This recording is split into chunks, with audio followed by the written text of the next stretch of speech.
a lot of people think that voice is just speaking, just words coming out of our mouth. Mm-hmm. But voice is actually to work on the body. We know that we either work on the mind to affect the body, or we work on the body, which includes the voice to shift the mind.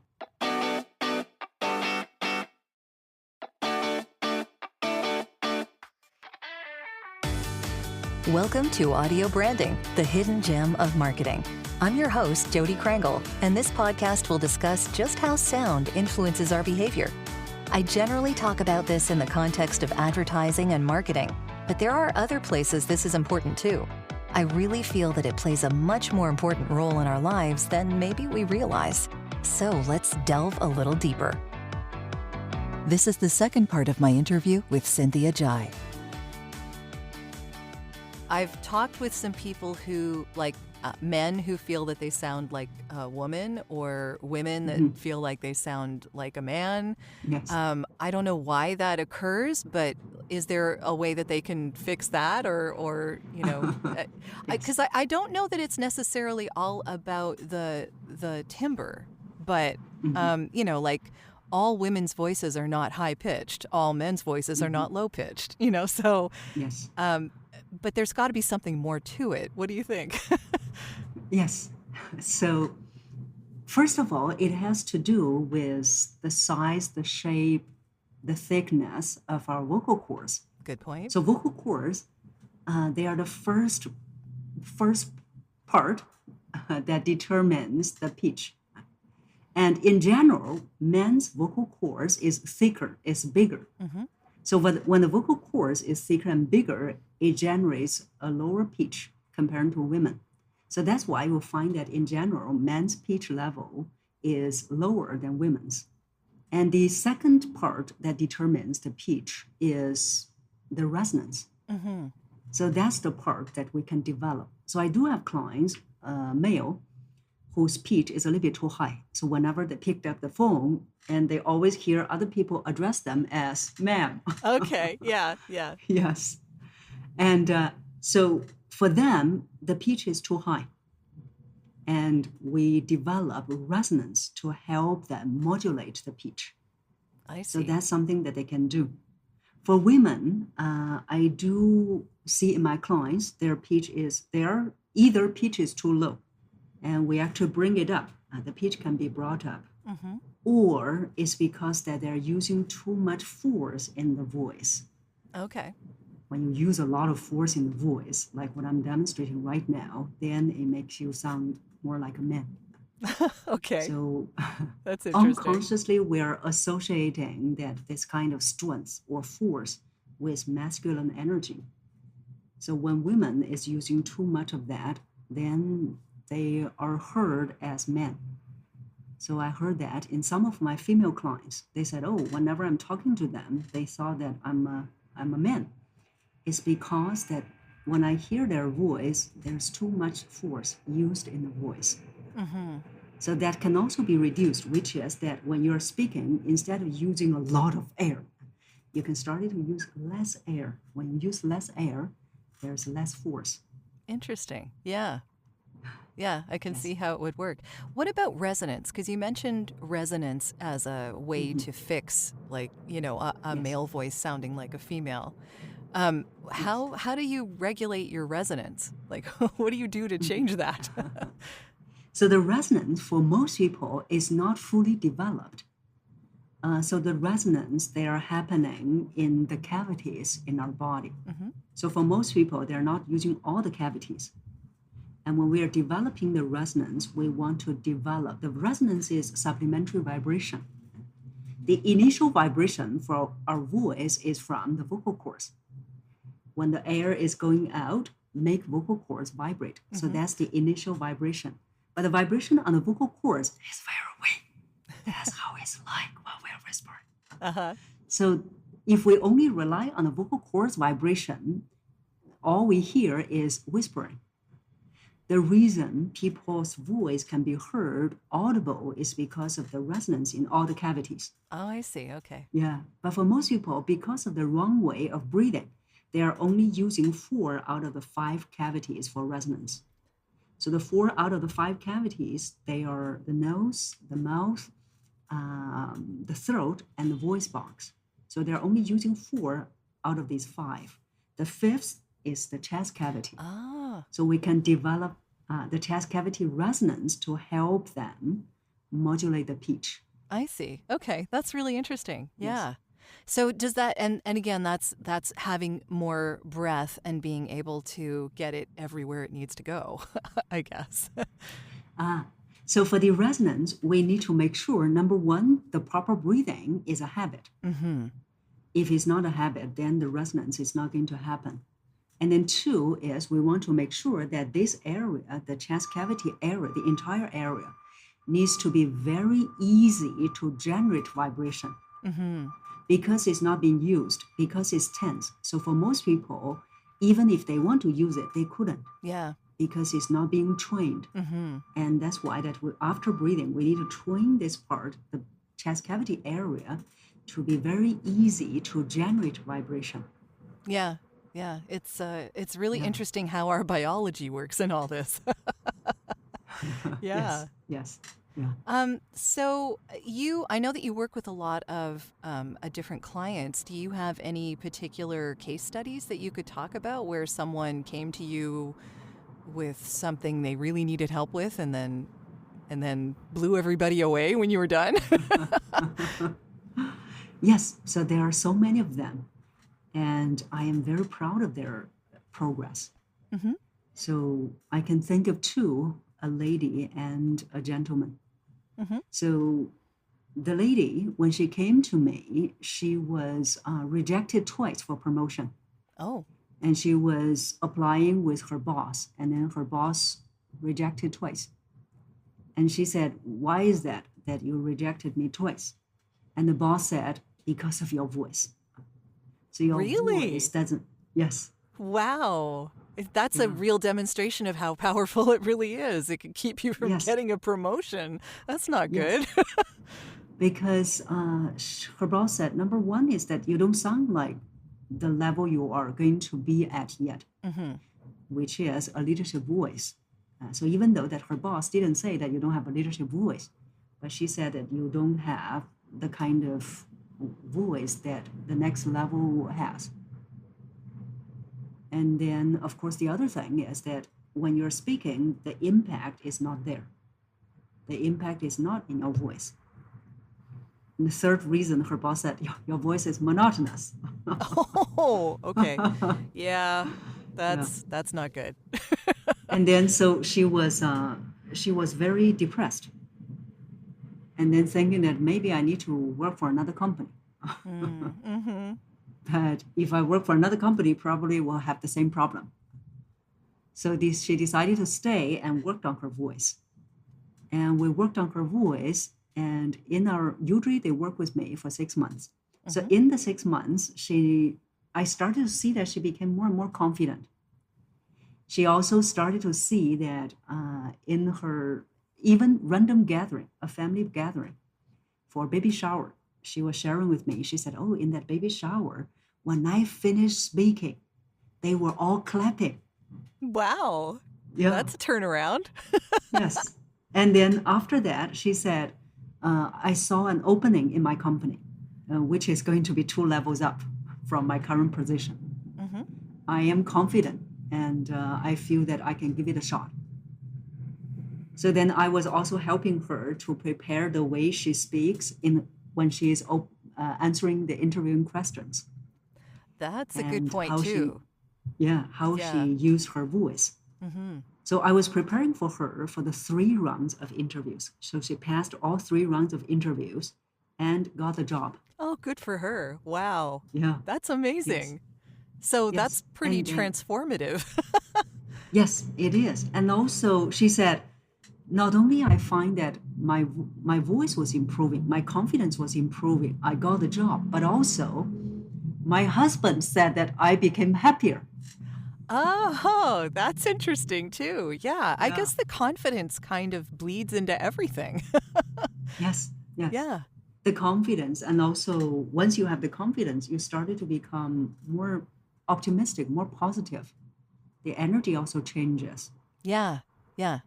Her husband saw the energy shifts. That's really good. Yeah. I'm really Yeah. glad that that worked out for her. Yeah. And so Yes. over a period of 6 months, she basically just transformed her life pretty much by the Yes. power of Yes. her voice. I love that. Yeah. And also, I worked with her about 3 years ago. Hmm. So last year, I was talking to her, and she said, my president said that he doesn't want me to leave because I am such an asset to the company. Oh, isn't that nice? Yeah, because she was thinking about shifting to she was the position was in New York, so she was Okay. in New York, Hmm. and then she said I wanted to move back to California. Hmm. So, but my president said you are an asset, you are very valuable to this team in New York. So I would hope that you don't move. How about we talk about a raise? Well, you gotta like that, especially this Yes. past year. Yeah. So Yeah. she was so happy that she has become such an important asset to the company. Hmm. That's really great. So I was very proud of her. Yeah. I love how it's a complete mindset shift. Yes. That's, Yes. yeah, the voice, our voices are such a powerful thing, not just for other people, but for us. That's right. Like that's a good Yeah. thing to know. Yeah. Yeah. Because a lot of people think that voice is just speaking, just words coming out of our mouth. Hmm. But voice is actually to work on the body.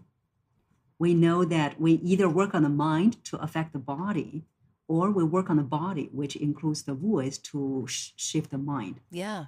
It's like Amy Cuddy, her TEDx talk about power pose. Put yourself in a powerful Wonder Woman position or Yeah. Superman position. Hmm. In 2 minutes, it changes your hormone levels.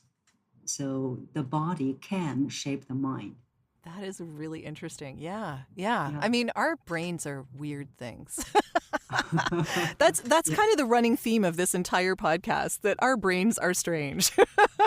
Yeah. Because all the We're still psychology. yet to find out. Yeah, Yes. like you said, there's so much we still need to figure out. It's just a constant expanding knowledge, and I love Yes. it. It's fascinating. So you were talking about a guy as well, right? You had Yes. another client. Yeah. So the guy, when he came to me, that he was not rejected for promotion, but he was very, I would say that he was depressed. Mm-hmm. He was so worried about losing his job, and also even worried about losing his marriage. So I could see that the overall outlook was very depressing. Mm-hmm. So then I realized that because when he was speaking, he didn't sound very certain. He didn't sound very sure, lack of confidence. And so we started to work on his voice to help him sound more confident, develop a more confident voice, develop a voice that conveys certainty. And in our working together, I started to see that his outlook became happier.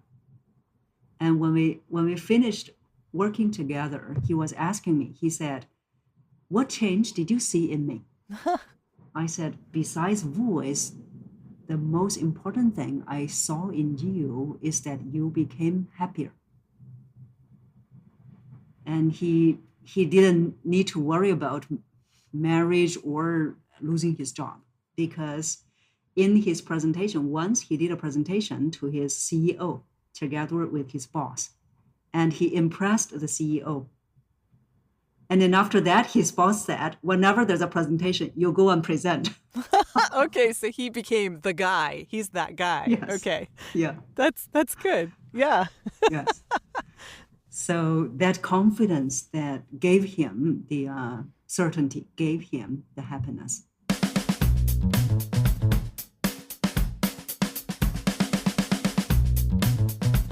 Are you looking for ways to improve your company's or podcast's impact? You'd be surprised how powerful the use of an intentional audio branding strategy can be. Want to know more? I have a free downloadable PDF that gives you my 5 tips for implementing an intentional audio strategy at voiceoversandvocals.com/audio-branding-strategy. That location does ask to put you on a mailing list, just to send you updates on when the new podcasts come out. But if you really don't want to give your email out, I understand. Just contact me directly. My email is all over my website, and I'll make sure you get that PDF without needing to sign up anywhere. If you do sign up, though, you also get access to a resources section called The Studio, where I have videos, white papers, and PDFs, discounts from my guests, and snippets of audio from my guests that no one else gets to hear. So maybe it's worth your while. Totally up to you. And of course, if you're looking for voiceovers, you can get in touch with me about that too. Now, back to the podcast. Yeah, it's definitely what you were saying, that, when we increase something physiologically in ourselves, then it sort of colors everything we do. Yes. It's really interesting. I guess communicating is one of the core aspects of being a human being. I mean, yes, being able to communicate well is important. Yeah. I forgot what I was listening, but I heard they were saying that if we want to progress as a human being, we must progress in relationships, all kinds of relationships, personal, romantic, corporate, co-workers. But you see, in order to improve our relationships, we have to communicate. So yeah, communication is the way for us to progress. Yeah, it's very important. Yeah. So I think we've already kind of covered this, but are there particular steps that you feel people could use to improve their voice? I know that we have talked about breathing, and we've talked about resonance, and we've talked about relaxing. Yes. Is there anything else that occurs to you that people could use to help improve the sound quality and, just well-being, I guess, of themselves and their voice? Sure. So I think the very first thing is starting to observe when they are holding their breath when they're speaking. And this is surprising to me that almost every client, it may not happen to them 100% all the time, but it happens to them a lot, especially with the stressful situation. So I would encourage our listeners to observe when they're holding their breath and speak, which they will find it will happen. And when they realize that they're holding their breath and speaking, what they can do is quickly pause and breathe out first. So it's not to breathe in because you already have held breath. So whenever you notice yourself holding your breath and speaking, like what I'm demonstrating right now, then you do breathe out, take another breath in, and then you continue speaking. So that's one thing they can do to help them speaking when they breathe out, so that they can sound much more opened up, much more relaxed. Yeah, that's a good tip. And of course, it is good for the well-being, because when you're holding the breath, you are building up the tension. Very true. Yeah. Yeah. Yeah. I think a lot of what we need these days is release of tension. Yes. Yeah, that's right. So the other thing they can do is emotion. So we have talked about it earlier. The emotion is that a lot of my clients, when they're speaking with a monotonous voice, they said, "Oh, I am working on here. I'm going to use a higher pitch. Now I'm using a lower pitch." Yeah. I said it's scary because it doesn't sound real. It doesn't sound authentic. It is too dramatic. We don't talk in that way. So we don't want to work on the techniques. We want to work on what drives the techniques, what made the techniques, which is the emotion. So when you want to sound more engaging, expressive, you want to feel the emotion. And when you're feeling it, you will have the pitch change, the rhythm, the melody in your voice. So that's the other thing. Yeah. I'm curious about something, because that sort of brought up a question. Why do you think people's voices get monotonous? Like, why do you think that happens? Is that a tension thing, or is that they're disengaging, or like what's happening? Yeah. There are so many reasons. One of them is because that there are too many things people have on their mind, sometimes resulted in speaking fast. So when you're speaking fast, you're not really having a lot of emotions. You want to get this over as soon as possible so you can quickly get on to the next. Mm-hmm. So they don't take their time to feel. So that's one thing. And then the other thing is because that people are blocking their emotions. Okay. Yeah. Because in our so-called modern society, success-driven society, we think that showing too much emotion is not good. Not good in so many reasons. One being that affecting the efficiency. Two being then everyone knows what I'm thinking. Yeah. So, Uh-huh. or they think I'm too emotional. So people are blocking their emotions. When you're blocking your emotions, you're also blocking your energy flow. So which is not going to be good for so many things, including the well-being. Yeah. So I would encourage people to express their emotions appropriately. And in fact, that all the great leaders, great speakers, they speak with emotions. So it's not like Martin Luther King said, I have a dream, I'm very passionate about dream. Yeah. It's just it doesn't show up in my voice. Feel my passion. Yeah. Oh, go fight with me. Yeah, exactly. Yeah. So he was speaking with emotion and so strong that it moved the entire crowd, moved the entire country. Mm-hmm. So I do encourage people to express their emotions when they're speaking. Yeah. Yeah, I like that idea a lot. And you're right. I think in modern day, we've been taught to sort of hold it all back, Yes. which, is not good for anybody. You hold something back for too long and you get bad things happening. Yeah. That's and not also good. not good for yourself because you're blocking the energy flow. Yeah. Emotion is a type of energy flow. Mm-hmm. Yeah, Yeah. that's great. So what are you working on right at this moment that you would like to share with people?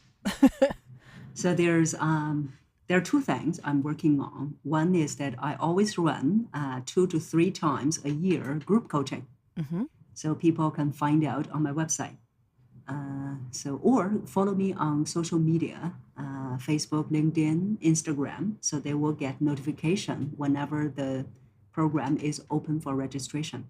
Okay. So What's that's one. your URL is powerfulexecutivevoice.com. powerfulexecutivevoice.com. Okay. And your Yes. your social media handles? So they are. Just they if can they look search up my your name. Yeah. Yes. Okay. So they can search my name, Cynthia Zhai. Zhai is Zhai. Okay. Perfect. And so they should be able to find me on the social media. Great. And then the other one I am working on, which is finally working on. Uh-huh. Long time coming? So, yes, is my next book. Oh, okay. So the next book, I have finished about 40%. So now I am finally getting the inspiration and motivation to finish the rest 60%. That's good. So the third book, which is I am planning to finish the first half of this year. That's great. Yeah. Yes. And for the listeners, just in case they're interested, Cynthia has very generously provided me with a video of her breathing techniques, how to correct your wrong breathing, which is a very interesting video, let me tell you. And also a copy of the PDF of your first book. Is that the first book? Yes. Or okay. Yes. Yeah. First Which is really fascinating reading too. That's at my newsletter, which comes out weekly just to let people know about when the new podcasts come out. And you can just find that by going to the website, which is at audiobrandingpodcast.com. And there will be a pop-up that will come up that will allow you to sign up for the newsletter. And that gives you access to where all these things are. And there's a bunch of other resources in a place called the studio. So yeah, if you think you'd find that interesting, then you're welcome to do that. And you have already told us exactly where to reach you. So yeah, I'll put that all in the show notes as well. So people will be able to just click a link and they'll be able to get to you. And that is fantastic. I am so happy that we had this conversation because I Yes, think a me lot too. of people needed to hear this. Yes, so thank you Yes, so thank you much. for having me.